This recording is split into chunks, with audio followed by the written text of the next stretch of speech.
이번 영상은 분 단위로 표시가 되어 있는 것을 시간 단위로 정리를 하는 것을 해보도록 하겠습니다. 자, 그러기 전에 일단 연번이라고 되어 있는 부분이 나와 있는데요. 자, 연번은 항상 문서를 작성할 때 넣도록 하라고 말씀드렸었죠.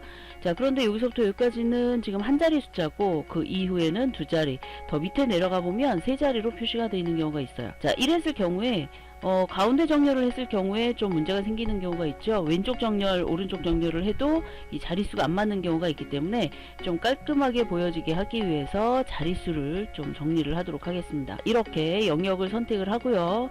자, 그 다음에 컨트롤 1번 셀 서식에 들어가셔서 사용자 정의에 가보면 표준이라고 되어 있죠. 여기를 03개를 만들어줍니다. 가장 많은 자릿수에 해당하는 개수만큼 해주시면 됩니다.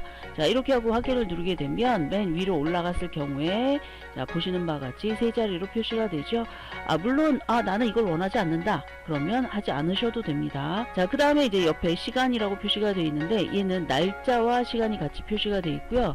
어떤 기계적인 거나 아니면은 뭐 그 프로그램에 의해서 날짜와 시간이 같이 적용이 되는 경우가 있어요. 이랬을 경우에 옆에 있는 시간을 표시를 할 때 만약에 오른쪽에 있는 시간대를 9시부터 표시를 한다라고 하면 그 다음은 10시가 되겠죠. 자, 그런데 제가 입력한 2, 9, 10이라고 되어 있는 요거는 일반적인 숫자이기 때문에 여기에 나와 있는 시간과는 연결을 할 수가 없습니다. 이대로는.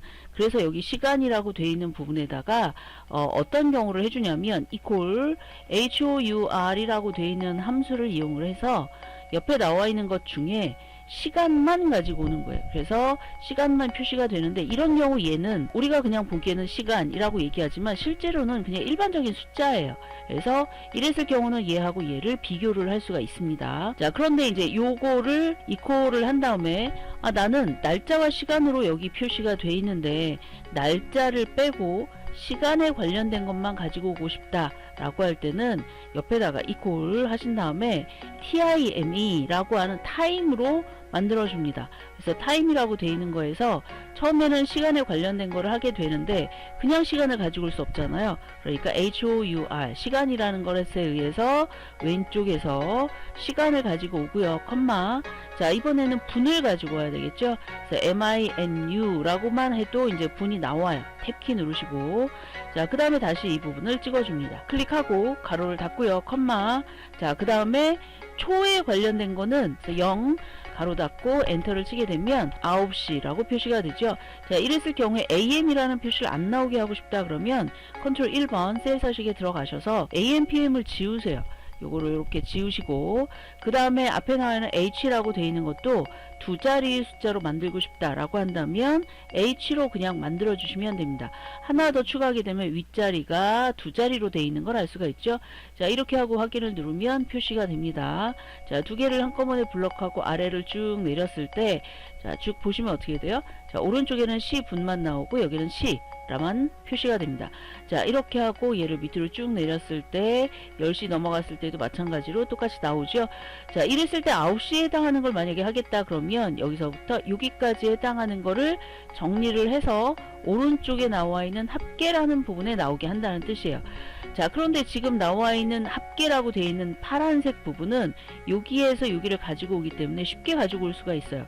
자, 어떻게 가지고 올 수 있냐면 자, 합계를 한다고 했으니까 equal sum if를 합니다. sum if. 자, 그런데 이제 sum ifs를 하게 되면 여러 가지 조건이기 때문에 왼쪽에 나와 있는 요 시간 두 번째 해당하는 걸 할 때는 사실 sum ifs를 하는 게 좋고요. 지금 여기에서는 sum if를 해도 상관이 없습니다. 저는 sum ifs를 더 많이 익히시라고 말씀을 드립니다. 왜냐하면 활용도가 더 높기 때문에. 자, 그래서 가로를 열고요. 자, 그 다음에 처음에 나오는 건 sum range, 실제 합계가 되는 부분들이에요. 그래서 sum range는 C의 2부터에 해당하는 이 부분이기 때문에 얘를 범위를 잡아줍니다. 자, 이렇게 범위를 잡았는데 얘는 옆으로 복사 혹은 아래로 복사할 때 범위가 바뀌지 말아야 되겠죠. 그래서 절대주소 F4키를 눌러서 해주고요. 컴마. 자, 이번에는 크리테리아 레인지라고 되어 있는 이 부분, 조건이 들어가 있는 범위가, 그러면 지금 나와 있는 조건이 들어가 있는 범위라고 하는 거는 우리는 왼쪽에 있는 거를 시간을 9라고 되어 있는 걸로 바꿨잖아요. 자, 오른쪽에 나와 있는 9하고 똑같은 형태가 되기 때문에 여기서부터 아래쪽까지 그냥 범위를 잡아주고 절대주소 역시 해줍니다. 컴마, 그리고 이거하고 그냥 같으냐라고 질문을 해도 되는 거기 때문에 여기에 나와 있는 이 부분, G의 to 부분을 그냥 찍어주면 돼요. 어떤 특별한 가공을 할 필요가 없어요. 그래서 이렇게 그냥 찍어주면 되고, 이 상태에서 가로를 닫고 엔터를 치게 되면 자 600이라고 표시가 되죠. 자, 지금 나와 있는 600이라고 되어 있는 건 여기서부터 자 9시에 해당하는 부분에 해당하는 거기 때문에 여기까지 나오겠죠. 자, 이것에 해당하는 거는 12, 60개가 있으니까 600이 나오는 게 당연하겠죠. 그래서 이렇게 결과가 나오는 겁니다. 자, 그리고 나머지도 절대주소하고 다 표시를 했기 때문에 얘를 그대로 내리게 되면 이렇게 표시가 되겠죠. 자, 이번에는 합계라고 되어 있는 이 초록색, 연두색 부분이 나와 있는데 이런 식으로 시간이 들어가 있다면 어떻게 식을 써야 될까라고 하는 거를 보여드리기 위해서 지금 한 경우에요. 자, 날짜와 시간에 관련된 거를 같이 포함하고 있을 때 시간을 빼낸 거고요. 얘는 시가 시, 그러니까 시분초에서 시만 빼낸 거예요. 자, 그랬을 경우에 식은 좀 달라집니다. 어떻게 식을 써야 되는지, 여러분이 결과를 어떻게 나타내는지에 따라서 식도 달라질 수가 있고요. 입력을 어떻게 했는지에 따라서도 식이 달라질 수가 있어요. 자, 요거를 잘 해보시고 여러분이 어떤 식으로 쓸지 선택을 하시면 되겠습니다. 자, 만약에 이 부분에다가 똑같이 SUMIF를 합니다. SUM, SUM, IFs 조건이 여러 개가 들어가는 거니까. 자, 이랬을 경우는 어떻게 해야 되느냐. 자, 실제 합계가 들어가는 부분은 이 부분이죠. 여기서부터 여기까지 해당하는 게 실제 합계가 들어가는 거예요. 자, 그리고 절대 주소를 해주고요. 컴마. 자, 그 다음에 이제 나와 있는 조건에서 어떻게 해야 되냐면 지금 나와 있는 이 부분이죠. 자, 여기에 해당하는 여기서부터 여기까지 해당하는 부분 중에서 라는 표시가 나오는 거예요. 자, 이렇게 표시가 나오는 거에서 절대 주소를 해줘야 되겠죠.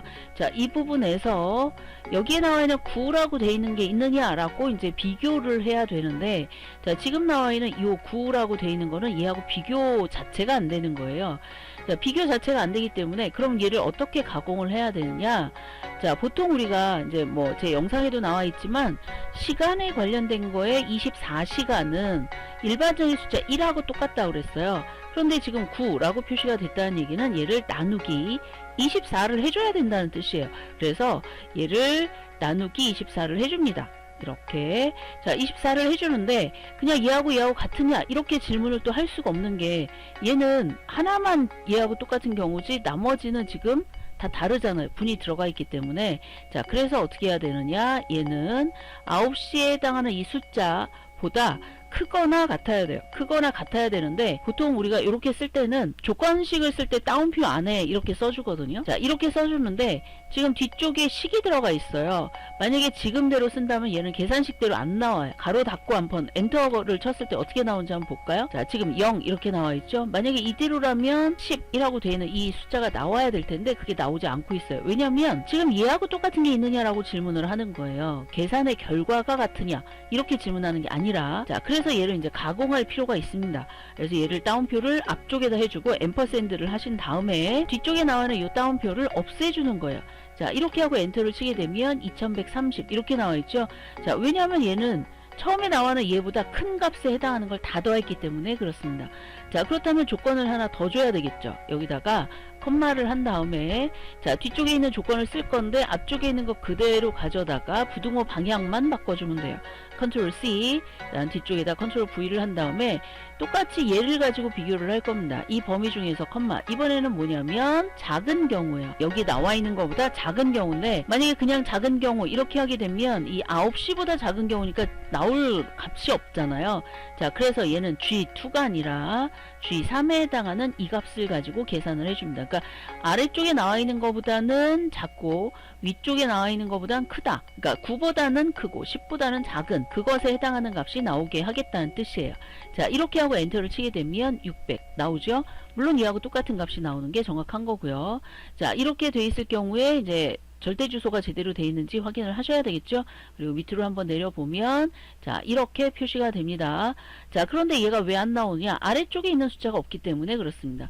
자, 그렇다면 요거를 10 그 다음에 아래쪽에 나와 있는 숫자로 한번 바꿔 볼게요. 한 24시간이니까 24시에 해당하는 것까지 넣어주고요. 자, 그 다음에 요것도 그대로 밑으로 쭉 내려보면 자, 지금 실제 입력된 게 12시까지 입력이 되어 있나봐요. 자, 얘도 클릭하고 내리면 자, 이렇게 그래서 왼쪽하고 오른쪽이 똑같이 나오죠. 자, 지금 보시다시피 왼쪽에 지금 파란색으로 표시가 되어 있는 식과 오른쪽에 나와 있는 연두색으로 되어 있는 식, 요거를 잘 비교를 해 보시고, 아, 나는 이런 부분이 필요하다, 아니면은 시간에 관련된 부분이 필요하다, 선택을 하셔서 이 식을 작성하시는 게 좋습니다. 여러분이 보시는 바와 같이 지금 식이 달라지고 있죠. 자, 앞쪽에 어떻게 데이터를 정리했느냐에 따라서, 즉 입력 값이 어떻게 됐느냐에 따라서 결과를 나타낼 때 식이 달라질 수가 있어요. 서미프스 뭐 간단한 식이긴 하지만 지금 이 식 입력한 것 자체만으로도 여러분이 뭐 이렇게 복잡해 이렇게 할 수도 있잖아요. 앞쪽에 있는 건 그에 비해서 상대적으로 좀 간략해 보이고, 자, 그러니까 여러분이 나와야 될 이 결과 혹은 내가 써야 될 식이 좀 간단하게 만들어지게 하고 싶다 라고 한다면 앞쪽에 입력 데이터를 어떻게 표시한지에 따라서 달라질 수 있다는 것을 확인하시기 바랍니다. 자, 이렇게 했는데 얘는 더 이상 필요 없다 라고 한다면 이 두 부분을 마우스 우클릭하고 다음에 숨기기를 하면 되겠죠. 자, 그러면 ERP나 아니면 프로그램에 의해서 나온 결과 값을 엑셀로 다운로드 받은 다음에 이렇게 여기다가 카피를 하시면 자동으로 시간대별로 정리가 되는 걸 알 수가 있을 거예요. 물론 이거 두 개 할 필요 없죠. 여기는 필요하신 부분만 선택해서 사용을 하시면 됩니다. 다시 숨기기를 취소하고, 자, 여러분이 잘 확인하시고 원하시는 형태로 바꿔서 사용하시면 되겠습니다. 자, 이 영상은 여기까지 하겠습니다. 수고하셨습니다.